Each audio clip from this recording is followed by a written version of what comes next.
राजनीति में आने का क्या कारण होगा? राजनीति में आने का कारण एक ही है कि समाज में जो गड़बड़ी हो रही है। सबसे पहले हम राष्ट्रीय स्वयंसेवक संघ में रहे और स्वयंसेवक के रूप में रहे हैं, संघ के विभिन्न आयामों में रहे हैं, जैसे विश्व हिंदू परिषद के जिलाध्यक्ष रहे और गौरक्षा के प्रदेश प्रमुख रहे, हिंदू जागरण मंच के प्रदेश उपाध्यक्ष रहे। राजनीति में जब तक एक सही और सक्रिय व्यक्ति नहीं रहेगा तब तक समाज का सुधार नहीं हो सकता। शाखा आज भी चल रहा है, लोगों का सोच थोड़ा सा बदला है, बदलता रहता है, चूँकि बहुत सारे विषय जिस पर हम आगे बात करेंगे।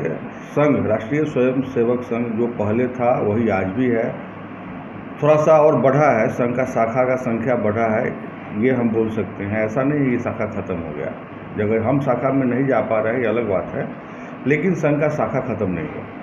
राष्ट्रीय स्वयंसेवक संघ के अलावा आपको और क्या करते हैं राजनीति में?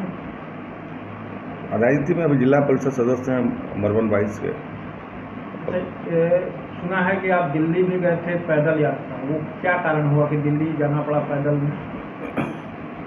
देखिए, जब हम पूरे क्षेत्र में भ्रमण करते हैं तो कुछ न कुछ सामाजिक समस्याएं दिखाई पड़ती हैं, तो जो लगा कि 4-5 विषय ऐसा था इसको लेकर के हमें आंदोलन करना चाहिए, तो 5 सूत्री मांग को लेकर के हम मुजफ्फरपुर से दिल्ली तक पदयात्रा करके गए थे। और उद्देश्य ये था कि ये जो सामाजिक कुरीतियाँ हैं, कुछ समाज की ज़रूरतें हैं, उसको फोकस में डालते हुए हमने यात्रा किया था, जिसमें मुजफ्फरपुर में एयरपोर्ट का निहायत ज़रूरी है, जिसे माननीय भारत के प्रधानमंत्री नरेंद्र भाई मोदी 2019 के अपने भाषण में बोले भी थे कि हम पताही हवाई अड्डा पे एयरपोर्ट प्लेन का संचालन पुनः चालू करवाएंगे। वो मांग था, और भी बहुत सारी सामाजिक कुरीतियां हैं उसके खिलाफ गए थे। लोगों का सोच विकृत हो रहा है, उसमें हमारा एक ये भी डिमांड था कि जो शिक्षा पद्धति है उसमें एक मोटिवेशनल क्लास चलाया जाए, ताकि लोग, जो हमारी युवा पीढ़ी है, उनको अपने जीवन का, शिक्षा पद्धति की बात को हम दोषी नहीं दे रहे हैं, आपने हमारी बात को पूरा सुना नहीं, हम बोले कि जो शिक्षा पद्धति है उसमें थोड़ा परिवर्तन की ज़रूरत है और कुछ ऐड करने की ज़रूरत है। जो शिक्षा का विषय है वो तो चलता ही रहना चाहिए, उसमें हमने बोला कि हमारा विषय ये था कि एक मोटिवेशनल क्लास होना चाहिए। उसमें इसलिए मोटिवेशनल क्लास होना चाहिए कि हमारे जो युवा पीढ़ी है अपने जीवन का सही महत्व नहीं समझ पा रहे हैं, कहीं से घूम फिर करके वो लास्टली जो है पैसे पे ही डिपेंड हो रहे हैं।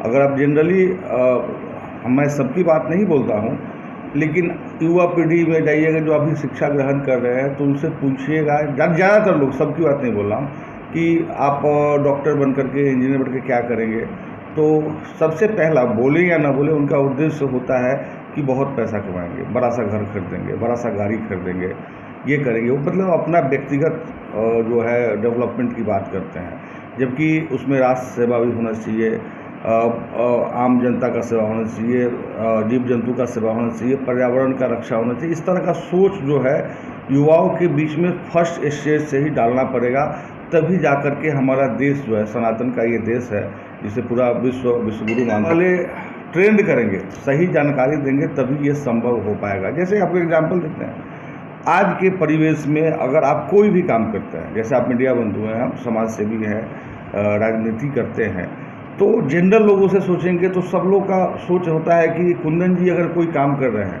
या झा जी कोई काम कर रहे हैं तो उसमें कहीं ना कहीं से पैसे का इनकम स्रोत होगा और वो पैसे के लिए काम कर रहे हैं। अभी सामने हमारा एक मित्र है जिला परिषद आसिफ इकबाल, उसने बड़ा अच्छा कार्यक्रम किया था, 1 दिवसीय धरना किया था मरवन में, जिस कार्यक्रम में हम भी गए हुए थे।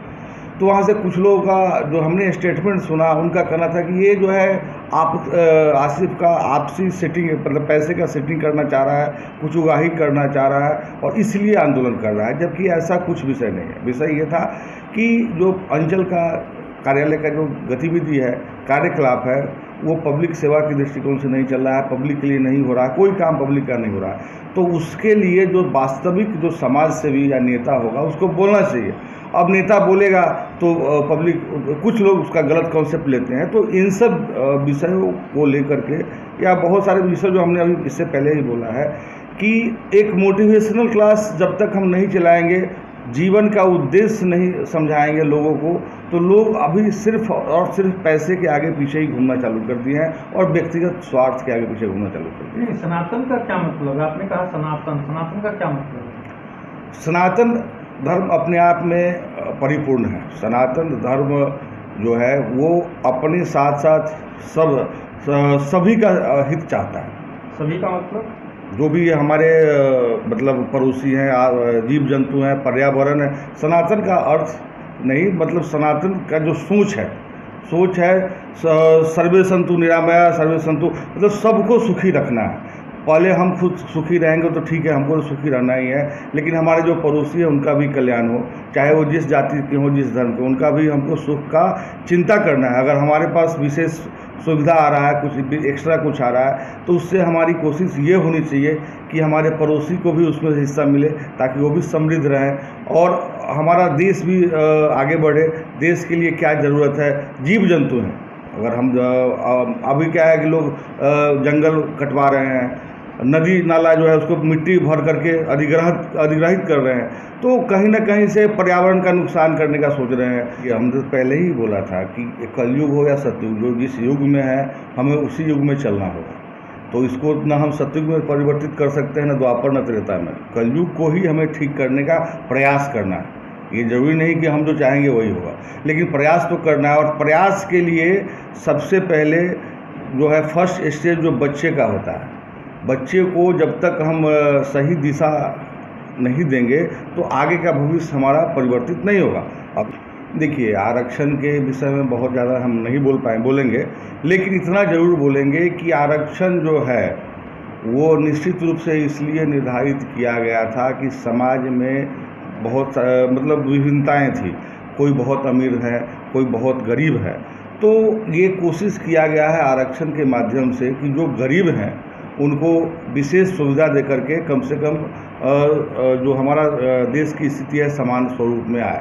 तो आरक्षण मिलना चाहिए, गरीबों को आरक्षण मिलना चाहिए। उसका स्वरूप विभिन्न टाइप का होना चाहिए। हम किसी को अगर पैसा दे देते हैं तो वो हम आरक्षण नहीं मानते हैं। अगर आरक्षण का सही स्वरूप देखना है तो उसको शिक्षा दीजिए। अगर हमारा कोई गरीब है, उसका बच्चा बढ़िया स्कूल में नहीं पढ़ पा रहा है, तो वहाँ पे